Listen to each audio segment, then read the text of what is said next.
ذا نويل دايري بيبدأ معانا بواحدة بتكتب إنها خايفة من اللي هيحصل لهم بعد الكريسماس، وخايفة أكتر على طفل اسمه جيكوب. بعدها بنشوف طابور ناس واقفين عشان ياخدوا توقيع كاتب اسمه جيكوب، وكل واحد في الناس دي بيحاول يبين قد إيه هو بيحب الكتاب. وفي بنات بيحاولوا يخرجوا معاه لكن بيقول لهم مش هينفع عشان لازم يروح لبنته إيفا، وبنعرف بعدها إنها كلبته، وبتنصح مربية البيت إنه ما يفضلش لوحده كتير، فبيقول لها إنه بيفضل ده. بعدها بتمشي وبيفضل هو مع كلبته، وبعد شوية بيكون نايم وتليفونه بيرن، وبيكون محامي مامته وبيبلغه إنها ماتت الأسبوع اللي فات، فبيتضايق عشان ما كانش يعرف كل ده، وبيقول له المحامي انه لازم يجي علشان يوقع الورق لانها سابت له بيتها وكل حاجه. بعدين بيروح البيت مع المحامي وبيلاقوا انها بتجمع حاجات كتير ملهاش لازمه، وبيطلع اوضته القديمه وبيكون ماشي وبتيجي جارته تسلم عليه. بعدها بيروح يزور قبر واحد اسمه بنجامين واللي بيكون اخوه، وتاني يوم بيرجع بيت مامته عشان يبدا تنظيف، وكل شويه بيبص من الشباك وبتكون في واحده واقفه، وبيرجع بعدها للتنظيف، وبتيجي جارته تجيب له اكل وبتتكلم معاه عن اهله. بعدين بيفتح البوم صور ليه وهو صغير. بعدها بتدخل واحده اسمها ريتشل، ودي نفس البنت اللي كانت واقفه قدام البيت، وبتقول له انها بتحاول تلاقي مامتها وان مامتها كانت عايشه هنا زمان وبتشتغل مربيه عند اهل جيكوب، وبتقول له انها لسه عارفه معلومات عن مامتها من قريب. فبيقول لها انه للاسف مش هيعرف يساعدها، وبيخرجوا يتكلموا في اي حاجه، فبتشكره وبتمشي. بعدين بيفتكر انه ممكن يسال جارته عن مامتها، فبيجري وراها هو وكلبته عشان ترجع، وبيكونوا رايحين عشان يسالوها لكنها بتكون خارجه، فبتقول له انها هتستنى في عربيتها لحد ما جارته ترجع، وبيعزم عليها يروحوا ياكلوا مع بعض. وبيشوف انها بتعرف تتكلم ايطالي حلو جدا، وبتطلب انه يجي لهم فاتوره مقسومه، وبتقول لجيكوب انها اكيد فاهمه انه لسه بيبدا حياته والدنيا صعبه، بس هي مش بتكون عارفه انه مشهور وغني، والحقيقه ان دي حاجه بتعجب جيكوب عشان بيشوف انها مش مستغله. بعدين بيجي لها اتصال وبتقوم ترد، وبتحكي له عن ألان خطيبها، وبتقول له انها مش عارفه لو عايزه تتجوز عشان تدور على شغل. وبيرجعوا البيت مع بعض وبيتكلموا عن انهم مش بيحبوا التقاليد، وبتقول ريتشل انها مختلفه تماما عن خطيبها، وانها متضايقه عشان طول حياتها عايشه مع عيلتها اللي اتبنوها، ودايما كان نفسها تقابل اهلها الحقيقيين. وبتدخل تنظف البيت معاه على امل انها تلاقي اي صوره لمامتها، وبيقعد يعزف شويه وبتغني معاه، وبيفضلوا ينظفوا لحد ما ينام.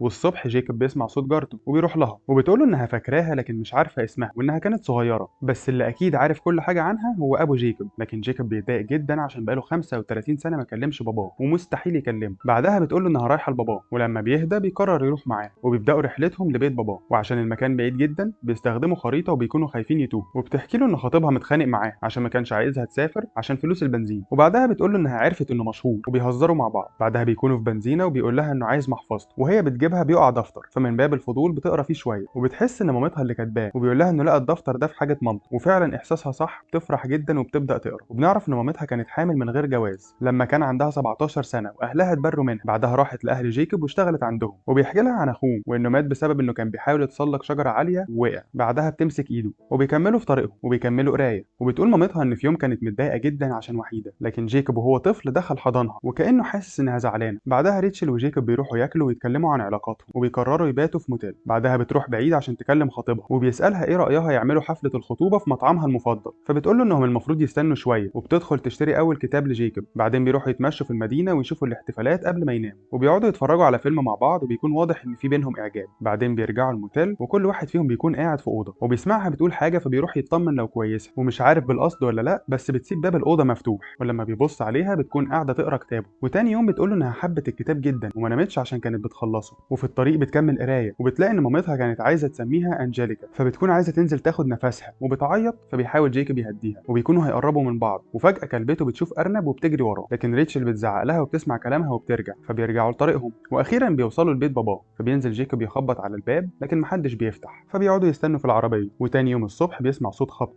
بعدها بيمشي ورا الصوت وبيشوف باباه بيقطع شجره، واول ما بيشوفوا بعض بيقول له باباه انه بيقطع شجره عيد الميلاد عشان، وبيساعدوا بعض عشان يدخلوها البيت. وبيتفرج جيكوب على البيت وبيشوف صورهم، وبيحاول باباه يعتذر له، لكن جيكوب مش بيتقبل الكلام عشان بيعتذر بكل سهوله وهو سابه وهو طفل وما سالش عليه، فبيخرج متعصب. لكن ريتشل بتعرف تهديه وبتقول له يرجع يتكلم وما يعملش زيه. بعدين بيدخلوا وبيحكي له باباه على اللي حصل، واليوم اللي بنجامين وقع فيه من فوق الشجره ومات، وانه من ساعتها وهو حاسس بالذنب الرهيب، وقطع الشجره اللي وقع من عليها، بس ده ما حسنش احساسه. وبعد ما نوال ام ريتشل ماتت، ابو وام جيكوب ما قدروش يستحملوا بعض، وكان لازم حد فيهم يمشي. وبيقوموا يعلقوا انوار الشجره مع بعض، وبيقول له باباه انه كان بيبعت له جوابات كل يوم، بس عمر جيكوب ما شافها. وكل ده ريتشل مستنيه بره وبتبص عليهم من بره. بعدها بتدخل وبيتعشوا مع بعض، وبيقول باباه ان نوال بعتت له حاجه من كام سنه، وبيجيب الجواب وعليه عنوان، والجواب مكتوب فيه انها هتعيش مع جوزها وان اسمها دلوقتي نوال هيدن. وبيقوموا عشان يمشوا، وبيودع جيكوب باباه. وفي الطريق بتكمل ريتشل قرايه المذكرات، ومامتها بتكون كاتبه انها دايما هتحبها حتى لو مش هتعرف تشوفها لما تكبر. بعدين بيروحوا فندق، وطبعا مش بيلاقوا غير اوضه واحده فاضيه، فبيضطروا يقعدوا مع بعض. وبتقول ريتشل ان النهارده عيد ميلادها، فبيتصل يطلب لها كيك علشان يحتفلوا، وبتقوم تشغل اغاني وبيرقصوا بيرقصوا مع بعض. بعدها بيجيب الكيك وبيقربوا من بعض، وتاني يوم بيصحى يلاقيها مش موجودة جنبه وسايباه له ورقة مكتوب فيها إنها اتبسطت امبارح، لكن خطيبها بيحبها جدا ولازم تمشي قبل ما يتعلقوا ببعض،